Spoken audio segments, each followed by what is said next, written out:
Greetings and salutations from the Illumination. Today I'm flying solo like Jason Derulo. Kelly is up in Newcastle, so I'm filming this by myself. We're going to be going over something called the Lorcana World Cup. So, what's the Lorcana World Cup, I hear you ask? Good question. The Lorcana World Cup was a competition I ran recently on a UK Facebook group. It's got a few thousand people on, so it's a good pot of people that ran through. And basically, it was the entirety of Chapter One. I whittled it down to the 10 best cards from each colour into a group stage. And then from that, we did a knockout stage, pitting up cards against one another until we eventually had a winner. So let's get on to the group stages. So, first off, Amber. Like, you look at the top 10 cards that I picked for Amber, and they're all pretty strong cards. I don't think there's any sort of ones that would struggle in the other colours. Perhaps Be My Guest is the weakest of the bunch there. But, you know, you've got ones like Ariel Singer only getting 3%, which is unbelievable. It's such a staple card and would fit in any colour quite easily. Simba Bodyguard, 2%. Stitch Surfer, 1%. 1% for Stitch Surfer. But the ones that went through, and how I did this was I totted up together all the percents overall and went with the top 16 from them. So the two that made it through from Amber were Rapunzel with 62%, and then Stitch Rockstar with 11%. So even You Have Forgotten Me didn't make it through with 6% because of how good Rapunzel is, unfortunately. It sort of did the dirty on its fellow colour. Next up, we've got Amethyst. Amethyst had, similar to Amber, a clear winner in Friends on the Other Side. Great, great song. This was followed up, though, with Elsa on 24%. And similar pattern occurred with Amethyst as it did with Amber, that because these two were just so much ahead of everything else that nobody else managed to get through in the runner-up third spot. Ursula's Cauldron came in at 6%, as did, weirdly, the Magic Broom, which that surprised me getting 6%. You know, it got more than Maleficent, which only got 2%. For me, that's one of Amethyst's best cards, certainly better than Magic Broom. And Ursula, 1%, which I think as Chapter 1 went on, that was a card that saw more and more play. But yeah, 1% for Amethyst. Final note on that is Rabbit Pocket Watch got 0%. It was the only 0% in the entire competition. Sad times for the Pocket Watch. Moving on to Emerald. And Cusco just wiped the floor with this, 66%, absolutely romped it. But behind that, there was a three-way tie on 8%.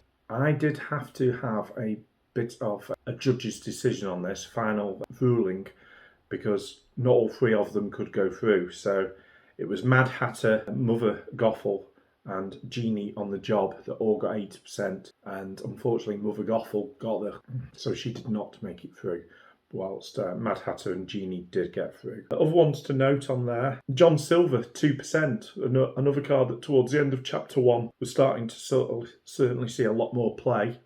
I would have thought that would have been a bit higher.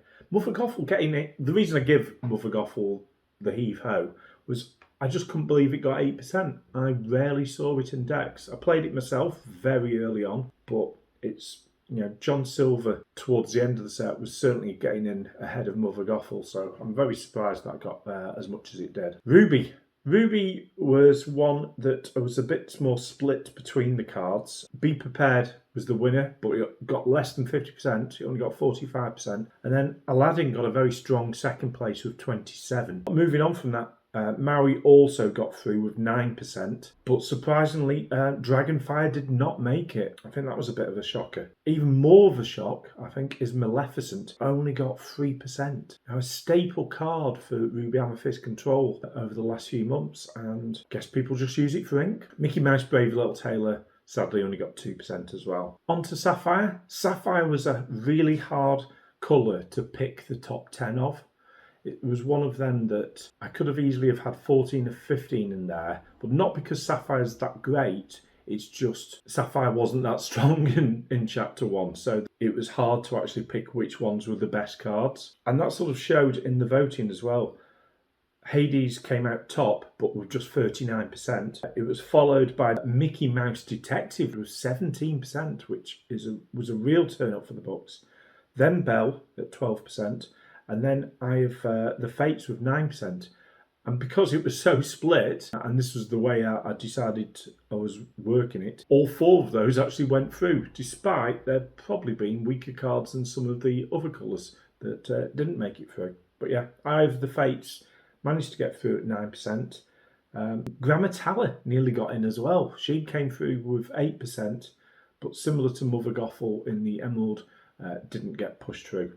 Let It Go also got 8%. So it really was spread out there. And the last of the group stages saw Steel. Unsurprisingly, Tinkerbell absolutely stormed it with 65%.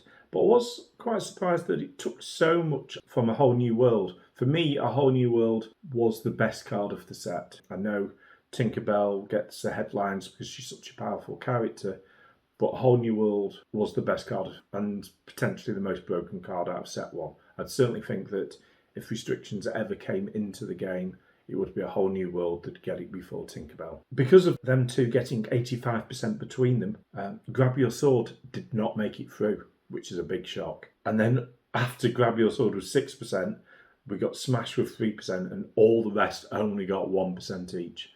So the rest just fell by the wayside. But Tinkerbell and A Whole New World made it through to the knockout, which we're moving on to next. So we're on to the last 16, and the first matchup saw the highest placed of the group stage, which was Tinkerbell. She was up against Mad Hatter. This was a bit of a walkover.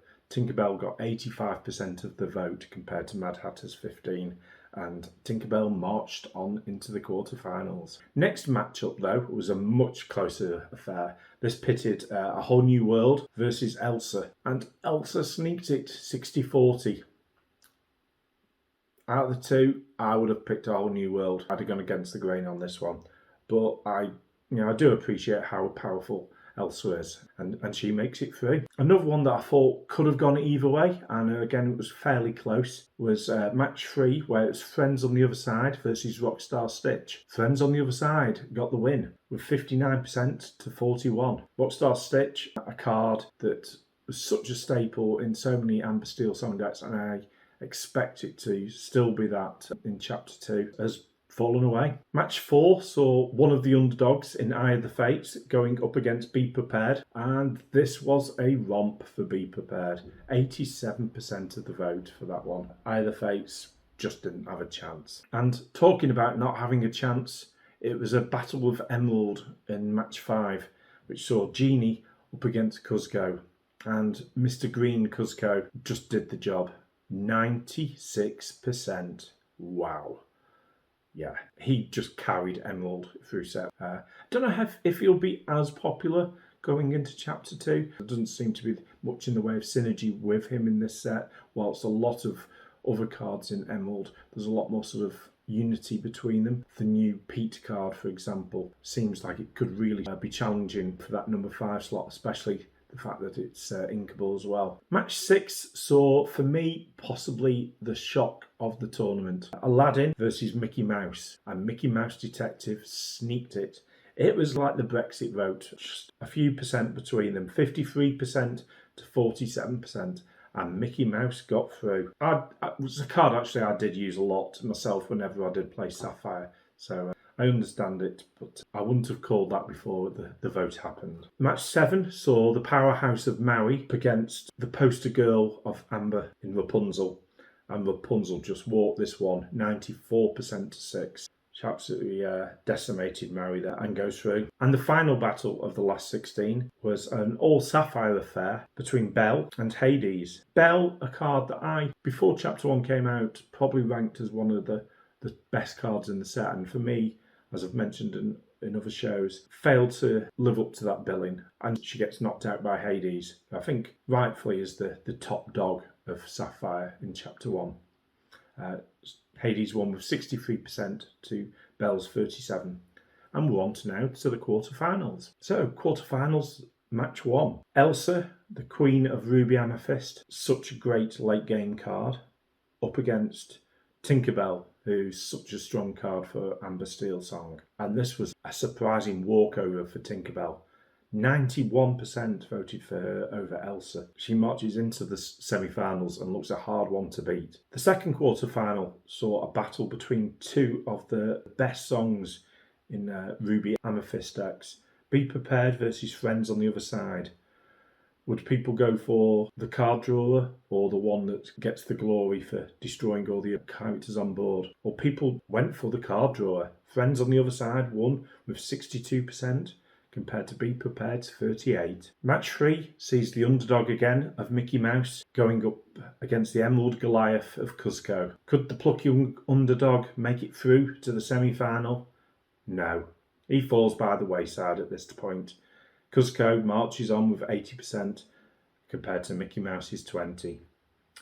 Unfortunate Mickey. And the last of the quarterfinals sees Hades from Sapphire going up against the Amber Rapunzel. This was just one-way traffic. Rapunzel storms into the semi-finals with 83%. The ladies are certainly doing it for themselves. So we're down to the final four. We've got Tinkerbell, Friends on the other side, Rapunzel and Cuzco. Only one, though, can emerge victorious. The first semi-final sees Tinkerbell up against Friends on the other side. So it's a battle of Amber Steelsong versus Ruby Amethyst. 3/4 of the votes, though, go to Tinkerbell with 75%, compared to Friends on the other side with 25%. Tinkerbell, the tournament favourite, goes into the final. But who will she meet there? Cuzco or Rapunzel? Two absolute staple cards in their respective decks. But it was Rapunzel that again made it through. So it's the final of Rapunzel versus Tinkerbell.